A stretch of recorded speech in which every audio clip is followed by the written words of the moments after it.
that's one of the toughest things, because, you know, there's not a perfect way to do it. There's no manual on how to build the right team, because there's not a way. It really just, you know, it revolves around you and what your goals are and what you're trying to accomplish, you know, and that changes. So we've talked about that. Like, what I thought I wanted 10 years ago is not what I want today. So correct. It's a constant shift and adjustment. So, all right, well, why don't we get started, since we're 2 minutes in? We don't have a ton of people on here, which that's a good thing. So we can keep it more open today. And if you guys want to chime in on the chat, or just chime in by unmuting your sound there anytime, just let me know, because I think we're only going to have like a dozen people, it's looking like. So let's go ahead and get started. First of all, thank you for being here. I appreciate it as always. So I'm glad you guys took some time out of your day to get on here, and hopefully, like always, take a little bits and pieces of what I put out there each week, and maybe that will help you grow your business, help you out personally, whatever that is. So let's go ahead and get started. This week, we are going to get into your first hire, probably your most critical decision when you're looking to grow or maintain your team. But first, we'll review, like always, we're going to review what kind of what we went through last week or 2 weeks ago. We talked about the team models. So the different types of team models out there, the partnerships, you know, maybe families, maybe close friends, maybe two rainmakers. Informal team is kind of the, hey, we're doing good at this thing, let's just kind of get a group together. There's really no structure or anything. It's a good way to kind of test the market on if you want to do the team thing, but really not very sustainable. The rainmaker model is very popular. That's usually how teams are started. That's how mine originally started. I was the big producer. I needed help because I was working 90 hours a week, and I was sick of missing my kids' games and all of that stuff. That slowly evolved into the traditional broker style, which you're seeing more and more teams go to, where there is a team lead, but it's run more like a brokerage. And I always use the example of me running I basically run a brokerage under a brokerage. I leverage what Compass provides to myself and my team. My team members also can leverage what I provide from a brand standpoint, and on top of that, everything that Compass provides. So it's a good thing. Then lastly, the expansion model, which has been around for a while. You've seen it. Big time agents going into different markets. Not my thing, just because of my self-awareness meter on the back end was never great of the structure. It takes a very structured, detailed organization to do that. And we dove in a little bit about how now you're seeing these referral teams are created within Compass. And that's kind of my new view on the expansion team. So let's go ahead and get started. If you guys, again, have any questions, you can throw them in the chat there, and I will try my best to get to them. We should have some time at the end to kind of chat. So let's get going. All right. Who is your first hire? For you guys that have a team out there, or had a team, who was the first person you think you should hire, or who did you hire? I want to see in the chat. Everyone's going to be shy today because there's not a lot of us. There we go. Assistant. Okay. No worries, Jeremy. Don't worry about the camera.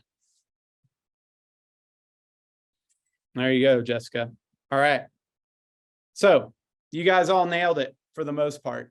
My opinion, without a doubt, your first hire has to be an admin, a TC, whatever you want to call them, an operations director, an assistant. They're all the same thing for the most part. Your assistant is going to be the start to the value of your team. Remember, we talked about the core four last time and the 4 reasons why agents join a team. One of those was support. And this is where it starts. I see a lot of high producing agents go out and kind of like I did in the beginning. I was just too damn busy. I had all this business coming in, which was great, but I just needed help. So a lot of agents go out and just, hey, you want to be a buyer agent for me? You want to be a buyer agent for me? Which is great. I look at that as, I call it the Band-Aid approach, right? It helps you out so you can get back on track. But if you truly are looking to grow a team, that buyer agent at some point is going to want some support, some type of value. They just don't want to be the hand-me-down agent, right? So like myself, I failed a lot in the beginning, but I finally understood that if I wanted to grow a true team, I needed to bring in an admin that could be the core, that could be the nucleus of my team. From a financial standpoint in the beginning, I had like a hybrid position. It was a newer buyer, an agent, but they also handled all my transaction paperwork. From a financial standpoint, that could be a good thing because generally when you're looking to start a team, you're not willing to fork over a ton of money, you know, to some person you've got to train and get their wheels spinning. So the hybrid position was kind of like a Band-Aid that I could peel off easily, because as I started to grow, I could pull them away from the transaction side, and I made them into a full-time agent. And then I had to bring in, which I currently have now for the last 7 years, is my operations director, Amber. So let's dig into these details a little bit. Cynthia, social media person, we're going to get into that. So, all right. So what's the importance of having an admin? We kind of covered it a little bit. I said earlier, you know, they're the nucleus of the team. They are the core of the team. For you personally and for the rest of your team, it's all about time management. I think 87% of agents that start a team, it's because time management. They work too much. They need more time. They want to go to their kids' games. They want to have some type of work-life balance. So time management is critical. Structure along the lines of time management. But when you create structure, it creates a sense of legitimacy to others. So when you're looking to grow your team, being legitimate is a big thing. Perception is everything in our business, right? So it's going to allow you to create that structure you need. And then finally, it's going to allow for growth. I mentioned in the last slide, the core four. You know, yes, an admin falls under the support of the core four. The core four, as a reminder, are opportunities, brand, culture, and support. Those are the only 4 reasons people want to be on a team. Yes, the admin falls under that support, but they also help support the other 3. As a team leader, in the beginning, it's just you. So how the heck are you going to create more opportunities for your agents if you don't have that back-end support? How are you going to build a brand that people want to be a part of, that your clients want to be a part of, that other agents are attracted to without that back-end support? Culture. How are you going to create the culture you want, whether that's a fun culture, whatever it is. I know with my team, I would never be able to do the things that we do on a monthly basis. Team events. We went and played pickleball. If you follow me on Instagram, we went and played pickleball yesterday for our team meeting. It was a ton of fun. This new chicken and pickle place right down the street. A lot of fun. We spent half the day there. If I didn't have my operations director, none of that would have happened. So going back to the nucleus, it is the nucleus of the team. Lastly, what I have seen as I've grown my team, and in a few weeks, we're going to get into recruiting.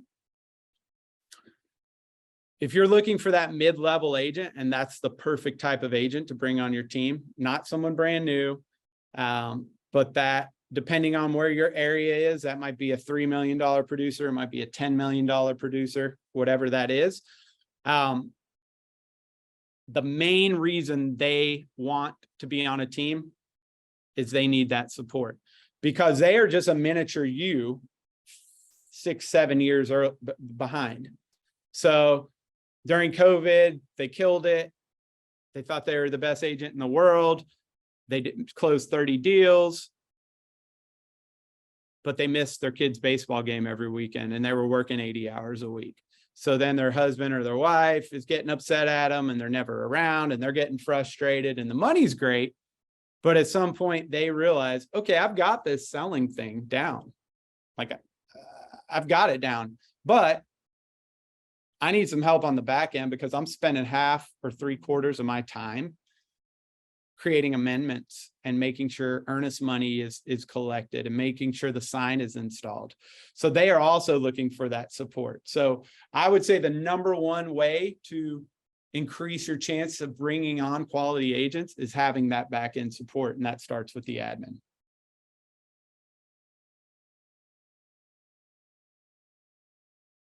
All right. So a lot of you are saying, great, Tommy, you know, this is all good stuff. Where the hell do I start? Like, how do I find that person, right?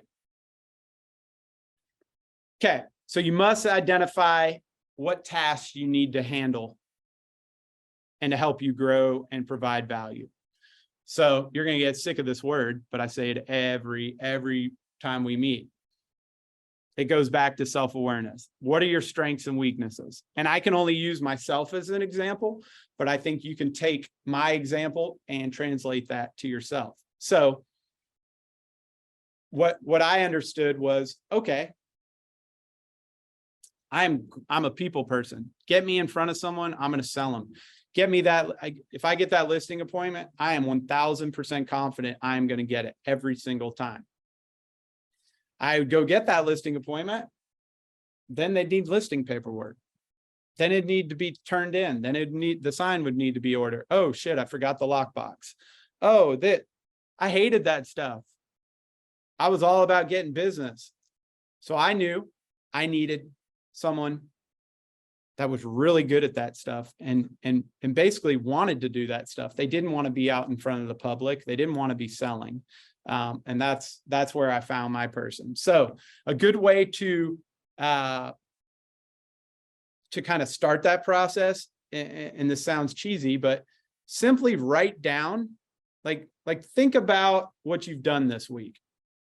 Think back to Monday. All you need is a couple of days. Write down everything you did. You know, just write down everything you did business wise. Hell, even at home. Start with Monday, Tuesday, Wednesday, simple tier chart.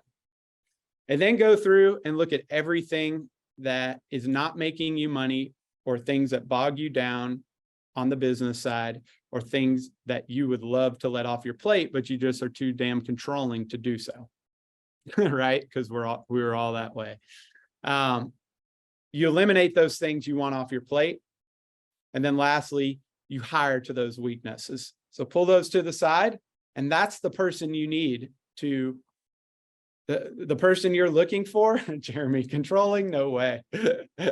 I just got off a one-on-one call with an agent out of Houston, and oh my God, she's the sweetest lady ever. And 6 months ago, she thought she would never get a call again and her business was going to crash. She fired her TC. Not fired her, laid her off, got rid of her marketing person. She has like 14 houses under escrow right now. And it's a great problem because she's so damn busy right now. So we're kind of rebuilding all of that for her. But the controlling thing is because she was too controlling. She wants to be a part of every single thing. And if you truly want to grow a team and be successful and put more money in your pocket, you've got to let that go. But there's certain ways you can do it. Trust me, I'm as controlling as anyone. But there's certain ways you can do that to really improve your business. So write everything down, eliminate the things you want off your plate, and then hire to those weaknesses. So that's a little bit of a start.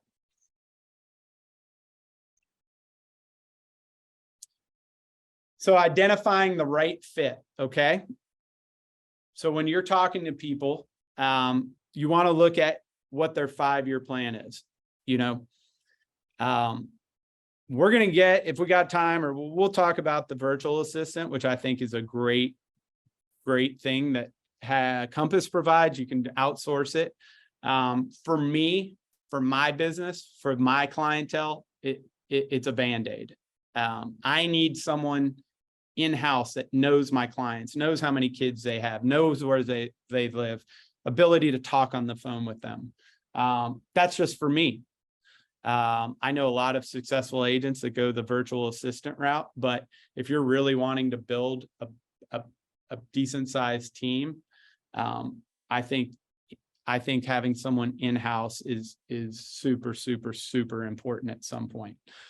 So when you're talking to someone, what's their 5-year plan?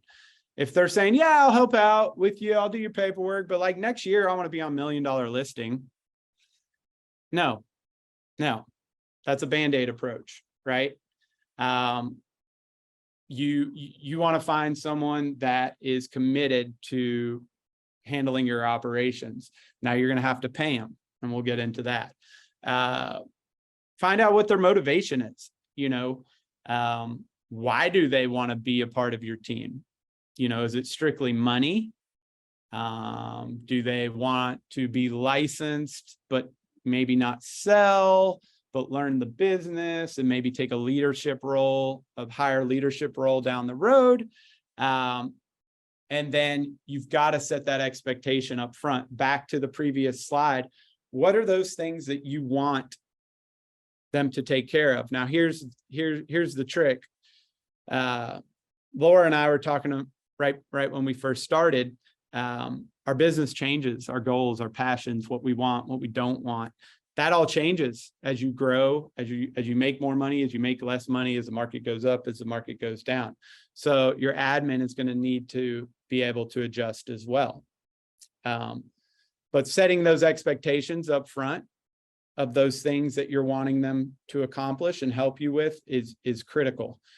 Because if you say, hey, you're going to handle paperwork, you're going to be the liaison with the title company, you're going to order our signs, set up closings, and then 6 weeks into it, they're like, well, hey, when do I get to start posting on social media for you and all that? You know, maybe you don't want that, right? So setting that expectation. Then lastly, their personality versus your personality. You know, I don't even know if I should have included that there, because I do think it's important, but you don't have to be the same personality. Amber and I are totally opposite. She's a bulldog. She will tell you what she thinks about you the second she meets you. I struggle with candor. I don't like hard conversations. I'm a nice guy. People feel comfortable working with me. We are the exact opposite. But I knew that's what I needed on the back end in order to be successful. So as long as you guys understand each other, that is probably the most important thing. Questions so far? I know we're kind of rocking and rolling here. Y'all got anything? You can get on the speaker or type it in the comments. Yeah, I have a question for you. Go for it. So I have an assistant who we titled the role business manager to make it a little bit more makes them feel good. To give it a little bit, yeah.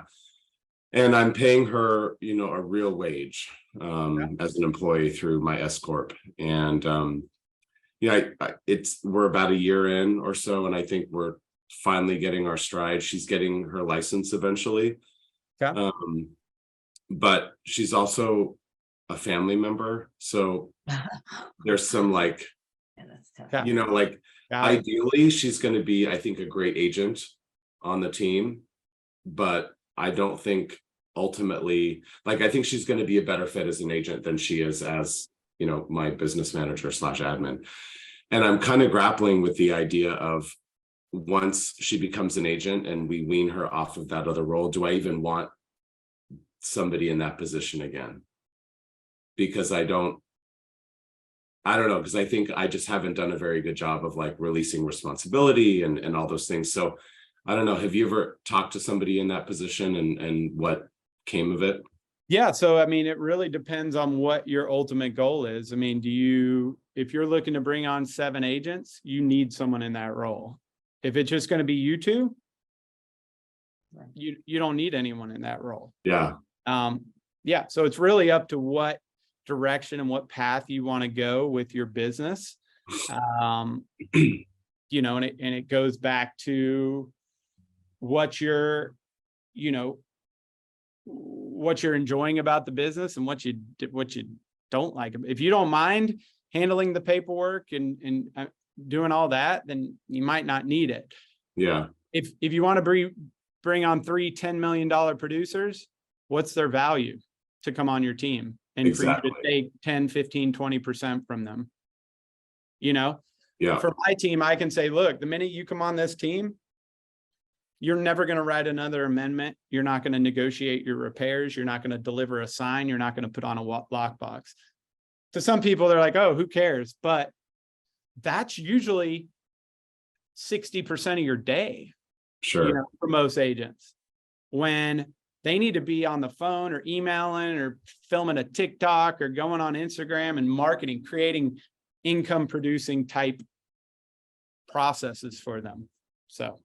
Yeah. So it's really a matter of, like what you're saying, articulating for yourself, what are the things that admin, and I think you too as the team lead, right? Like, what are you doing? Like, there's a team that I've negotiated with in offer days, where, and it's happened twice, where the team lead on the other side is the heavy who does the closing conversation, right? Once the offer's been accepted received, and you're still kind of talking to the agent you've been dealing with throughout the whole kind of offer process, and then boom, they drop the heavy to do the final negotiation, and like that could be seen as a piece of the value, right? So like, I think it's important for the team lead to articulate what they're actually providing those other agents as well. It's the artist versus the operator, right? So that person sounds like an operator,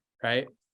They let the artist do the deal, get the deal, out there and getting written up and agreed on, and then they come in and bring down the hammer. Yeah. So I'm glad you brought up your question there, because it goes perfect with the next slide. I promise I didn't pay Jeremy. So not yet anyway. I'm going to throw y'all a little curveball. And again, you hear me say it every week, this business isn't black and white. So my goal is for you guys to take little bits of things here and hopefully they add a little bit of value. But let's talk about having your licensed assistant, having your assistant licensed, especially through Compass.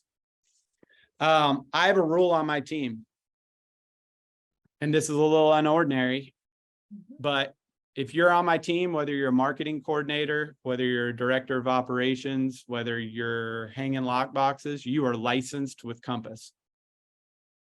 Why? Self-awareness, the back end, right? Accounting, paperwork, organization, all that I hate. I was great at making money for the long, for about 5 years of my career. All I knew I was making way more money than I was spending. Then my wife got involved and almost killed me, because she was like, what the hell are you doing? So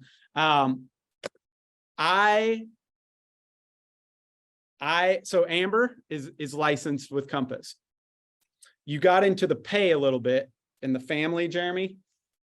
The reason I do this is because my whole business is built around motivation. Not only business, I feel that motivation is the key to, one of the top keys to success in everything you do.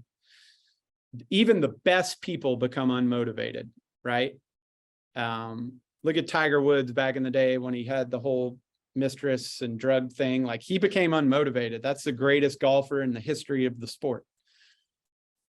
If I pay Amber $7,000 a month, come January, this past month, when we had a really slow month, I'm still writing that check for $7,000 a month. She's still getting paid. What if I paid her a percentage of every sale? right? So when she gets that call from the title company at 3:50 p.m. on Friday that they need this document signed in order for the deal to fund by 4 p.m., she's dropping everything she's doing and getting that thing signed. To where if she had just got direct deposited $7,000 for her salary that month, she's not picking up her phone. I don't care how great she is. So what that does is, because I don't, and again, this is me, I might be you guys. I don't want to deal with accounting. All my people on my team are paid through Compass, because on the CDA, closing disclosure, I know they're called different things in different parts of the country, there's a percentage taken out of every deal given to her. That way I don't have to deal with unemployment. I don't have to deal with insurance. Could I save a little bit more money on my taxes if I did it the other way, W-2? Maybe. I don't care, because that's not my strength, So lastly, the motivation. Well, they have skin in the game, right? They feel a part of it. So when I'm bleeding and I'm suffering, they're bleeding and suffering. Full disclosure, January, we had one of our worst months in the last 4 years. March, we are going to have an amazing month. Most people would say Amber's going to be overpaid. I don't care, because I'm going to make way more. I'm making a lot of money in March. Who cares if she makes $12,000 as an admin? I don't care, because I'm making way more than that, So we live and die together. And I think from a culture standpoint, let it flow. There you go, Jessica. From a culture standpoint, a long-term 5-10 year standpoint down the road, the vision, it all makes it much easier, because we're all in it together. We're all a part of this team. So we're going to get into this down the road, because it becomes a very, very, very popular topic with questions. But it's probably the best thing I ever did. And I'd like to say I did it because I came up with it and I'm smart, and I didn't. My mentor in the business, I followed exactly what he did. So let's see, Cynthia, I pay my licensed teammate an hourly when she does things for me, a percentage of the deals. Perfect. So you can do hybrid versions of it, right? For a while, I paid her a small salary, $1,500 a month, just because she does everything for me. Everything. I mean, she'll go pick up my kids. I mean, everything. So like, how do you justify that hourly, right? So here's $1,500 a month. That just covers everything else my ADHD mind's going to ask you to do throughout the month. Plus, I'm going to give you a percentage of my sales. Since then, I've just simplified it and raised that percentage. And now the hourly or the monthly flat fee has gone away. Now she makes more money with the percentage. So she doesn't care. The problem is, if you have people that are on salary now, it's hard to take it away from them. But then the question is, are they the right person for your team? Because you're not making that salary every month. Some of you are, the way you're structured. If you're, yeah, I get it, but I think you follow what I'm saying. All predicated on having a level of production to support that. 1,000%. 1,000%. So, oh, wow, we're towards the end.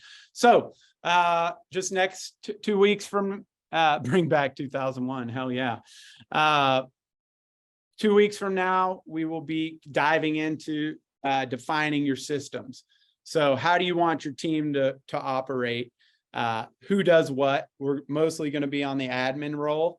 I'm going to share kind of my operation systems, what's been successful for me, what hasn't been successful, because, you know, I'll tell you guys, a lot of things I did were very unsuccessful, but that's why I like doing this coaching, because I can share them with you. And hopefully you guys can definitely learn from that. And ultimately, we're going to position everyone on the call to hopefully set you up for success, whether you're, I mean, this stuff applies to an individual agent or a team of 2 or a team of 50. So I think that's about it. Yeah, I can hang around for another minute if you got any quick questions. But other than that, I have a question. yes. This is Cynthia. Can you hear me? Yep. Yeah. So my question is, I don't know, did we do two weeks ago? I mean, it was the 4 topics, and then this is the first team member. Was there something in the middle of that? Last week we did the team models. Right. So do you have, I tried to find that because I couldn't do it and I haven't seen it. So where do I find that? So it should be, if you log into your CSC Yeah. coaching platform, Yeah. it should be under, it is under there. I Yeah. get the tab, that it's under. I'll look at it, but if you want to just shoot me an email or something real Yeah, quick. because I want to be, I'll send it to you. yeah, I have some stuff already starting now, and really I'm trying to hone in on agreements because, different agreements for different people, and I need some kind of a blueprint. So we might change it up here in a couple of weeks because I did this session last fall, kind of a similar thing. It was a little different, but once we got into splits and team pay and all that, I mean, everyone wants to know about that, which I get. So we might move some things around depending on what y'all want to see. You're okay with that, but I know, like I'm going to share my team agreements, all of that stuff. So, okay, great. Okay. Yeah. Okay. Thanks. Oh, there. Okay. There it is in the chat. All right. There's Got my it. man Herson. He saved the day. Okay. Can you put, hey Herson, can you put the 4 types? Is that the one you wanted? No, I wanted the one afterwards, not Got the it. 4. The types of team models. Great.